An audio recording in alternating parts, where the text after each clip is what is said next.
Never again will I be bullied, nor should any of us be bullied into exchanging all of our liberties based on the word of public health experts. How many major conferences, how many people you see going on TV, the very same public health experts who are lecturing us endlessly, socially distance, wear a mask, wash your hands, or else people are dying because of you. How many of them have you seen in the aftermath of massive, unsocially distanced or socially undistanced, sorry, I guess that works better, protests over the weekend calling out what we were told in the case of Georgia reopening was an experiment in mass death? You know what you're going to find out from these huge protests? It's not going to be a big surge in infections from them. It's not going to happen because outdoor transmission is almost impossible, especially in this weather. And young people who are outdoors wearing masks are being silly. There's no reason. There's no reason for this. And in case you think, oh, Buck, what are you saying? Asymptomatic coronavirus patients aren't spreading most new infections, according to the World Health Organization. This is a way of saying now that they're doing contact tracing, they're contracted to contact trace. Now that they're actually looking into this, you know what they're finding out?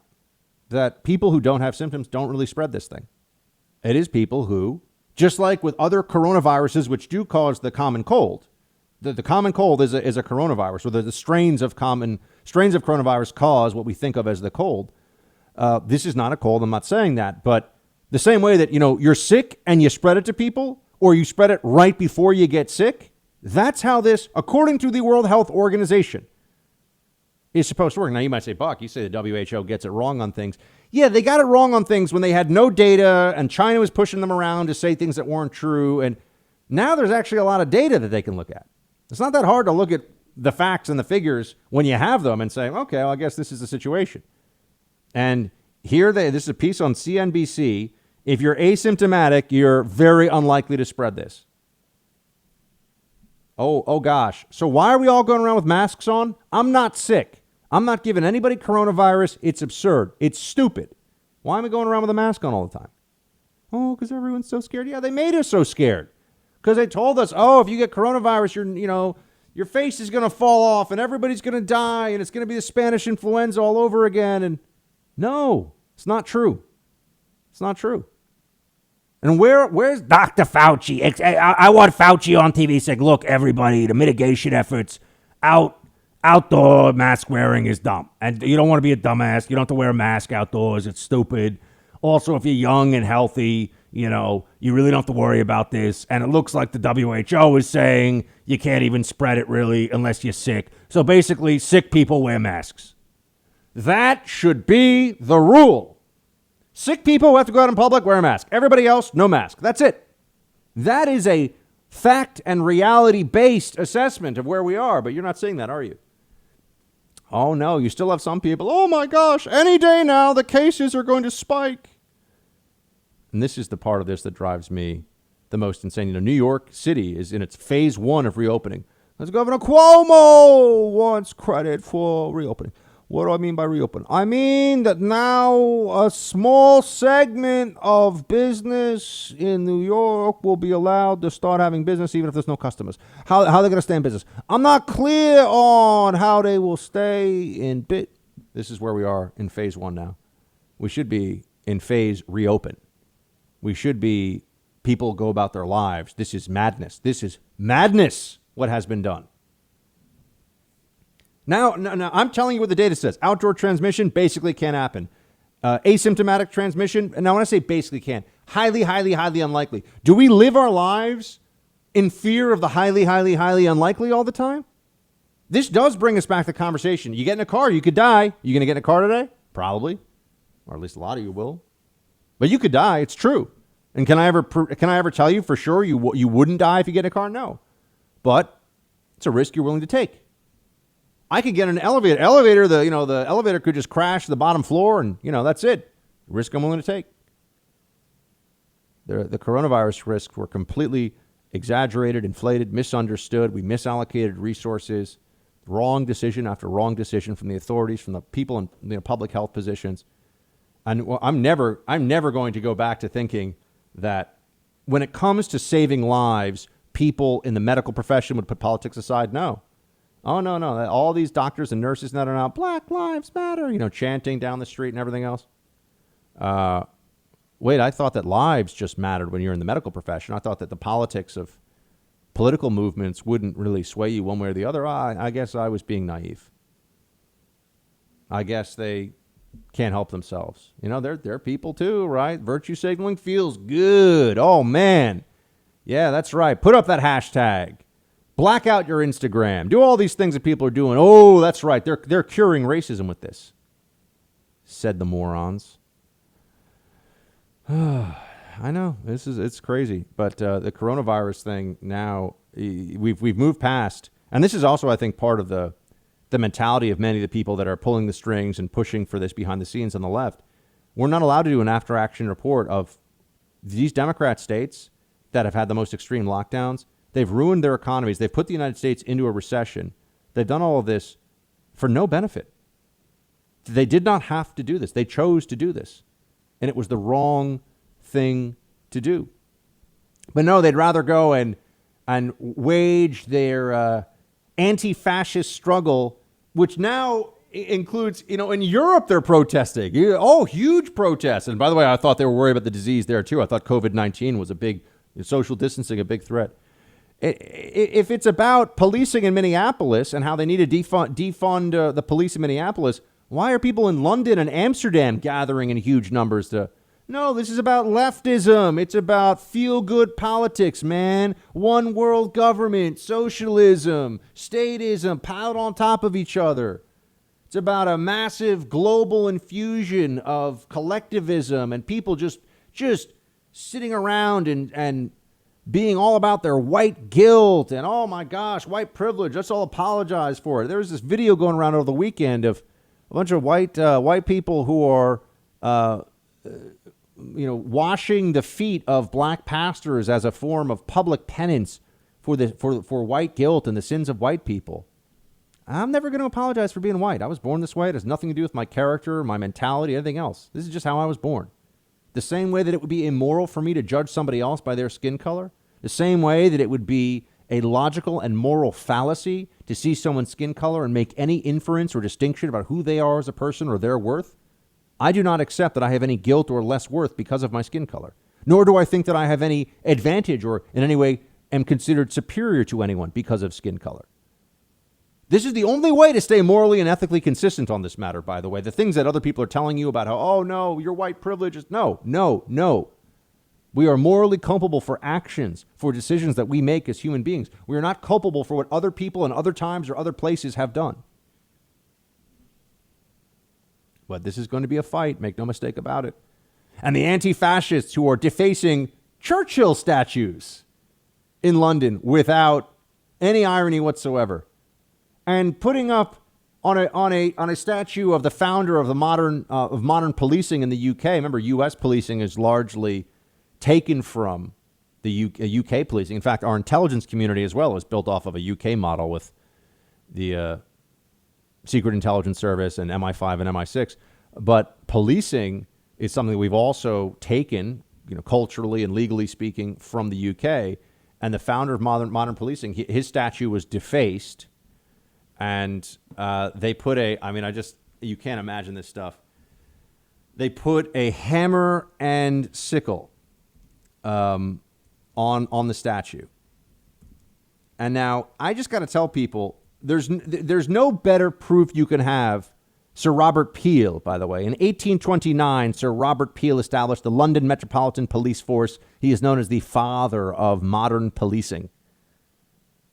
If you think that you are anti-police brutality and violence and you are painting, as they did over the weekend in the UK, the symbol of the Soviet Union, the hammer and sickle, on a statue, if you think you're opposed to rough policing, you really don't know anything about the Soviet Union.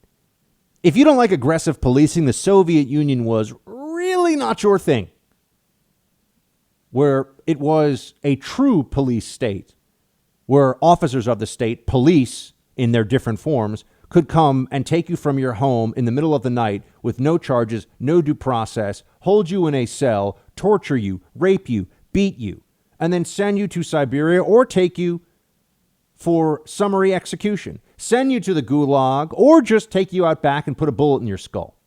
That was the Soviet Union's version of police for millions and millions and millions of victims, tens of millions. But people think that they're anti-police violence and they're painting the hammer and sickle on things. It is not possible to be more wrong and more ignorant than this left-wing movement. It's not possible. Whatever the exact opposite of the truth is, they're able to somehow find that. Yes, they represent Soviet-style policing. That's what we need. Communist states, they've really figured out policing well. They know nothing, it seems, of history. Or they figure that they can just rewrite it with their emotions. It doesn't matter. They feel a certain way about Che Guevara. They feel a certain way about the Soviet Union, and that's all that matters to them.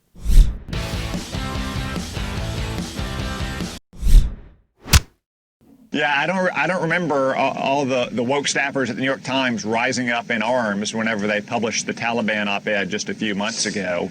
It just goes to show you the moral rot inside some of our media and academic institutions, that they don't get outraged about the Taliban, but they do get outraged about conservative opinion.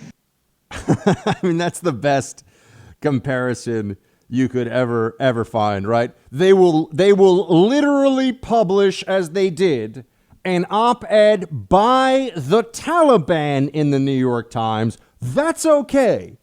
But they will not publish without an uproar and demands that heads roll. An uproar that a sitting U.S. senator would write an editorial that was entirely not only within the scope of U.S. political discourse, but is supported by whose position is supported by a strong majority of the American people. Taliban, totally fine. New York Times wants to publish that. Ahmadinejad, totally fine. New York Times will publish that. I mean, Ahmadinejad, I'll never forget. It was a great moment because the left are such a bunch of childish frauds. It's just full of it. And I mean the elites at the highest level, the university professors, the TV news anchors, the CEOs of lib-leaning corporations. Corporate America is now left-dominated, by the way. It's dominated by libs all over the place.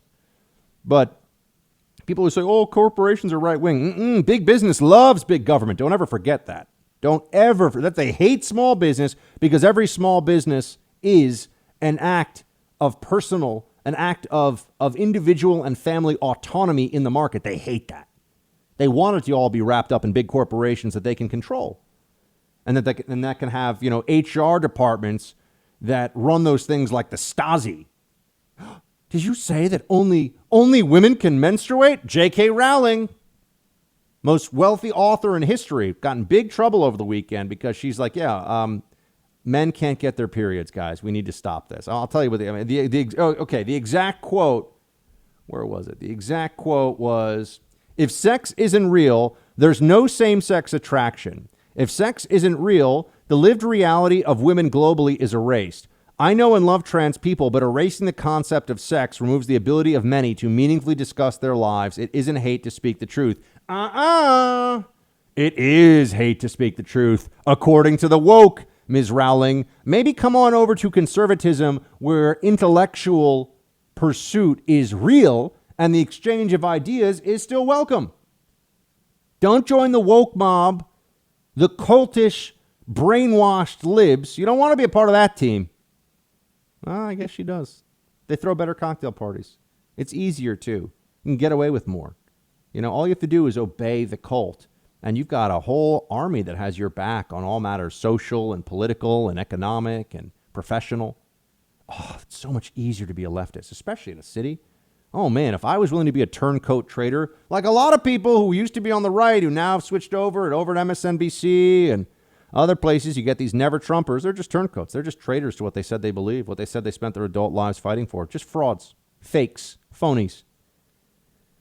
But J.K. Rowling made the mistake. You can't. She says, oh, no, the truth is not hate. The truth is hate now. That's how they've defined it now. You speak the truth if it upsets people. If it triggers them, oh my gosh, triggered.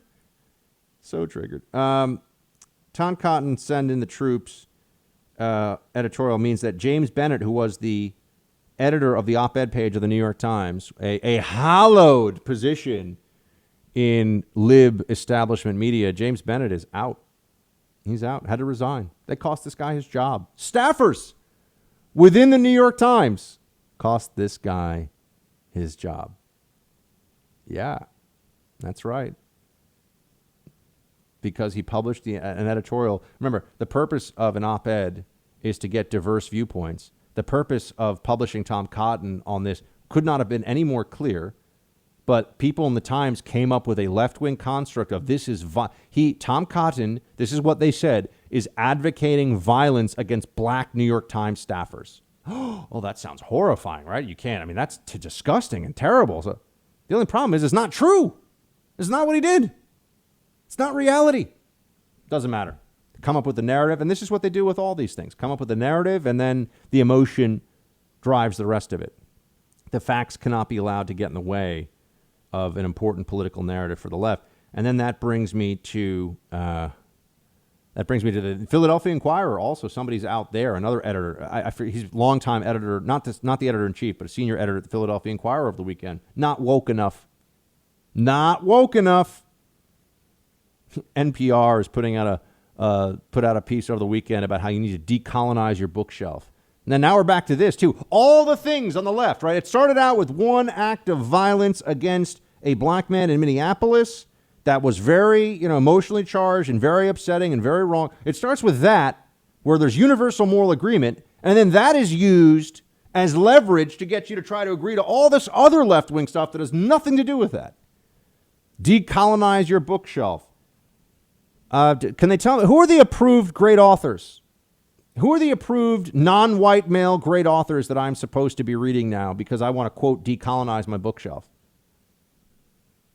And when they tell me this, just the same way that I'm willing to say protesters are allowed to have their voice and have their say, I'm allowed to say it's stupid and that it's meaningless and it's going to hurt people what they're advocating for, because it is. Okay, give me the list of the non-white male authors, and then I reserve the right to look at this and say, not a great book, not a great author. Some yes, some no, right? But I'm not just going to take a list. First of all, I'm not going to decolonize my bookshelf, but I'm not going to just accept that they're putting forward people. Oh, Shakespeare, yeah, he's good, but he's an old white guy. So he's not so good. Let's put someone else forward. I mean, we're going to celebrate. I'm sorry. Who is the author? Who is the non-white male author that is being not read enough in schools that would be a game changer for our perception? I asked the question honestly. Who? I mean, I've read Richard Wright. I've read some of the great celebrations. But you'll notice that Frederick Douglass does not get the celebration on the left that he should. Or really, I would argue across the board, Frederick Douglass was a true genius in his way. But there are these other authors that are far left who put out crap, but they're non-white, they're far left, and then we're told, oh, you've got to read this. No.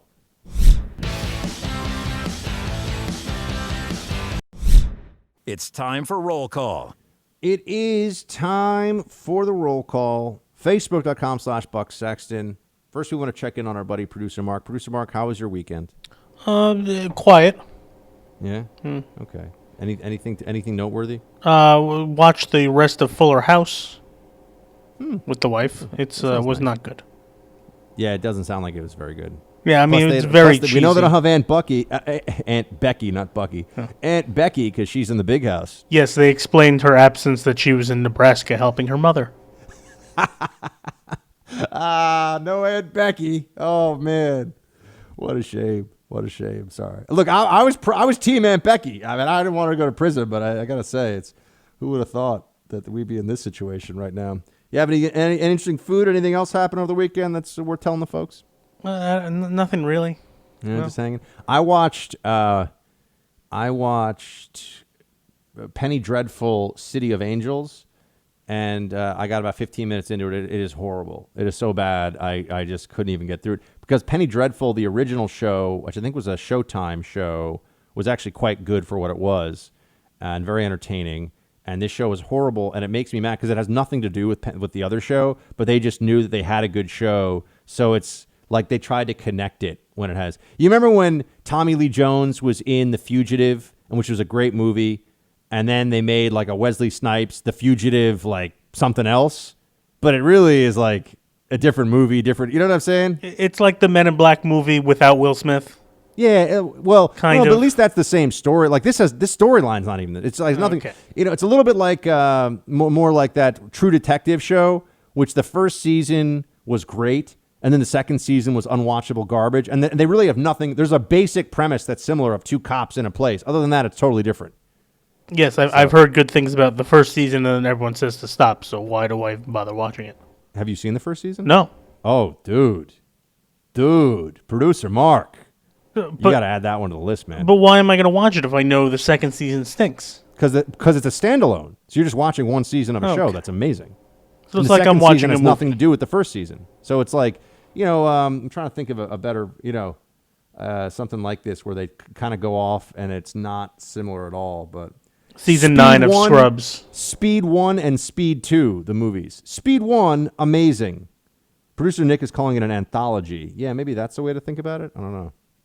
Anyway, it was really, I got the Snow Princess to lock in and try to watch some with me. And she was like, this is what we get when we listen to you. Because I also convinced her last weekend, because I'm sick of watching the same stuff, and so I want to expand our horizons. So I got her to watch Grimm, which is like Grimm's fairy tale in a modern detective setting. Very bad. Trash with crappy production values. Anyway, I wish I had something good to tell. Oh, I mean, the Last Dance is amazing, but I ripped through it. Now I'm done. Now what do I do? Find another sports documentary? I suppose. Huh. Yeah. All right.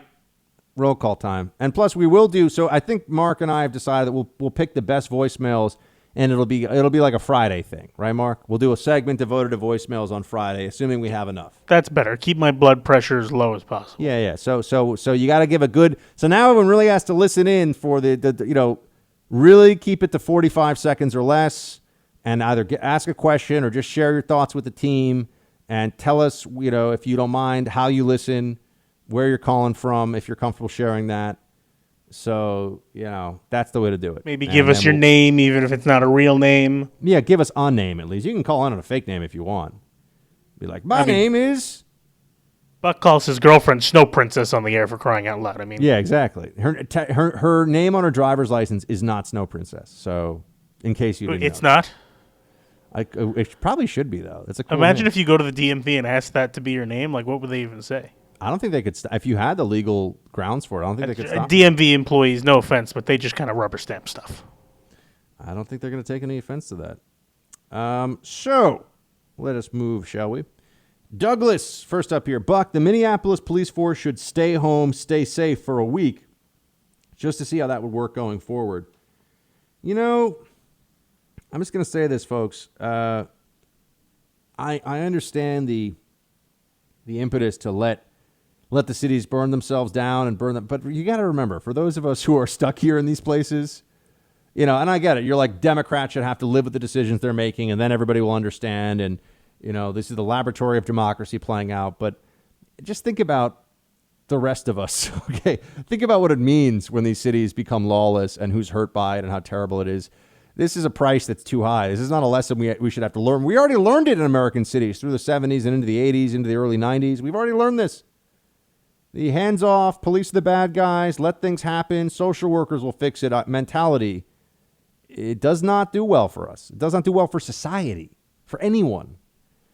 And in places, I think in Los Angeles County, there's 1 million registered Republicans. In New York, there's about 1 million Republicans. So just remember that. There's a lot of people who aren't in favor. And then there's some Democrats who are sane enough to not want this stuff. And then there's we should just protect people from their stupid ideas, even if they don't realize they're stupid, which means that all the libs that are like, no, police. We still want them to have police. Yes, we do. We still want them to be safe, too. But I hear you, Douglas. Thanks for writing in. Zach, Buck, longtime listener here. I've been listening since my junior year of high school. Wow. And I just graduated from college. Your show has been great over the past 6 years. Well, Zach, thank you so much. I feel like Zach's grown up with us. I spoke to a friend today who's a doctoral student from Saudi Arabia about the protesting and rioting. It was interesting to hear a perspective that wasn't influenced by their position in American politics. He concurred with everything you've said and agreed that the left has co-opted this from protests against unjust police killing to an anti-police and anti-Trump movement. It was refreshing for me to hear an outside perspective to make sure that I'm not going crazy, since all my friends from college and high school are posting the black squares on Instagram and talking about how Trump is a dictator. As always, shields high. Hey, Zach, honored to have you in the Freedom Hut, man. Young Team Buck in the house. We love it. And yeah, as for everyone, I know it's so much cooler now. It's so much more. That's what I think is so funny. People act like putting the black square on your Instagram and doing this solidarity social media stuff. Yeah, man, I'm being brave. No, this is what everyone's telling you to do. It's not brave. This is what, I don't know what else to say. It's not brave. Everyone's doing this. And you get nothing but high fives and everyone telling you how wonderful you are when you do this. That's not brave. That's easy. So, Zach, to be as you are, a free thinker who appreciates real discourse, real thought, intellectual rigor, that's a much better place. But it's going to be lonely sometimes, man. I'm just going to tell you. It's why you always got to come back to the hut because, we've got your back here. But in the rest of the world, I've told you before, in my previous life as a single guy, I've had people, I've gotten phone numbers from women when I was single, which, there's earlier in my time, phone numbers from women and had them cancel dates when they found out what I think about a different political issue because of what's on the internet. Yeah, that's happened before. Excuse me, but I totally heard what you said about climate change and I just don't think it'll work. And I'm like, fine, that's great. No psycho libs. I've learned my lesson. No psycho libs. You don't want them in your life. You don't want to date them. You don't want to deal with them. It's a bad idea. But Zach, God bless, shields high, man. Good to have you on the team. Jared.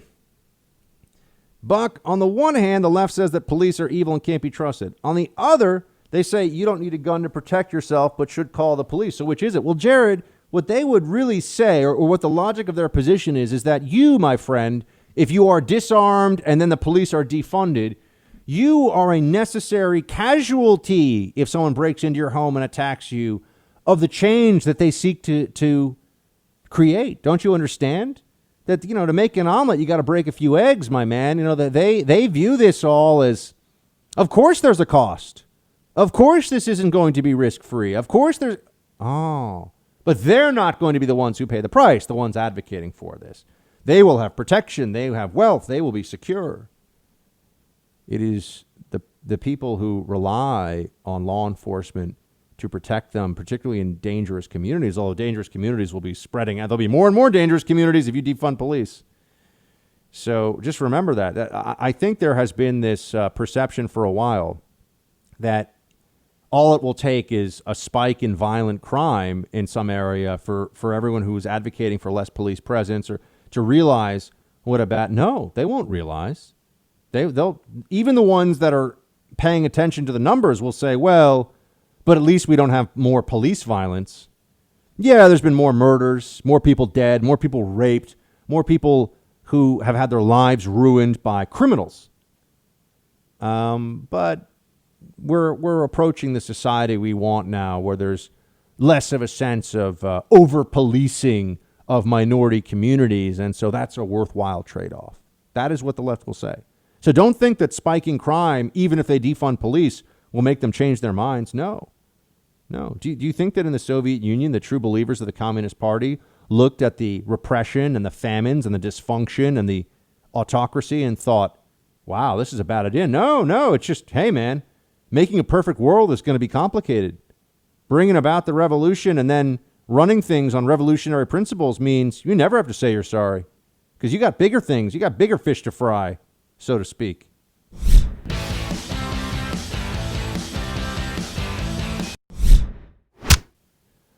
All right, more roll call. Ted. Which reminds me, I bet producer Mark hasn't even seen Bill and Ted's Excellent Adventure, have you? No. You young whippersnapper. How have you not seen Bill and Ted's Excellent? I swear, these young millennials, they need to show a little more respect to the canon of great film and music from the old graybeard millennial era, also known as the late 90s.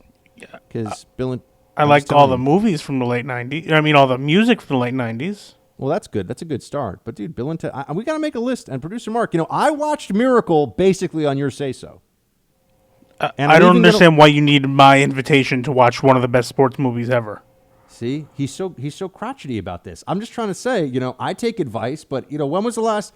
I've been saying, producer Mark, have you seen this? Have you seen that? When was the last time he came on the show and said, I got Mrs. Mark to agree to try this out? So we watched it. That's your problem. Mrs. Mark is never going to watch anything that I suggest.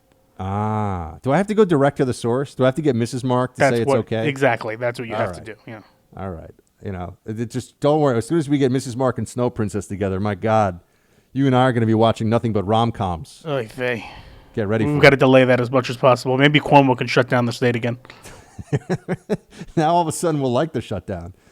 Ted, hey, Buck and Mark. I imagine it stinks living with the leftists, but it's nice to know someone is keeping the shields high in the city. I was born in Detroit, and I know how this ends. It's not good.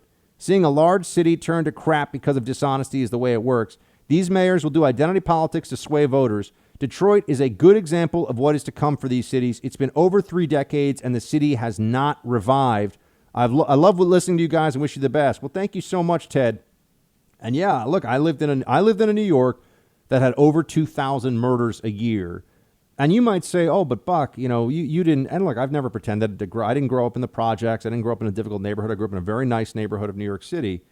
But that didn't matter because the streets were dangerous. Even at night. What do people think that the criminals are like, we're only going to stay in the bad parts of the city? No.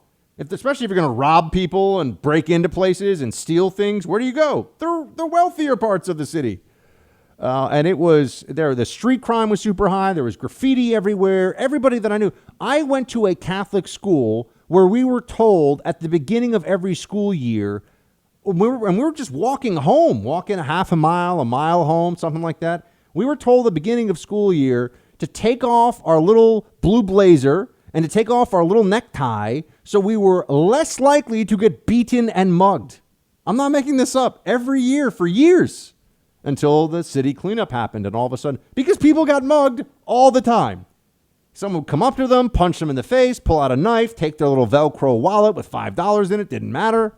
Happened to most of my friends, happened all the time. That was what we were living with in this city. People want to go back to that? It's really stunning. I knew I had in my year a classmate of, it was a school, the school that was right across from mine. There was a young woman who was my age, and her boyfriend were part of stabbing a guy to death in Central Park, filling his body with rocks and trying to sink him to the bottom of the boat pond. That stuff would happen back then. I mean, that was a shock, but I mean, that's bad, violent stuff would happen involving people of all socioeconomic backgrounds, it was just a free-for-all. So I know what it's like.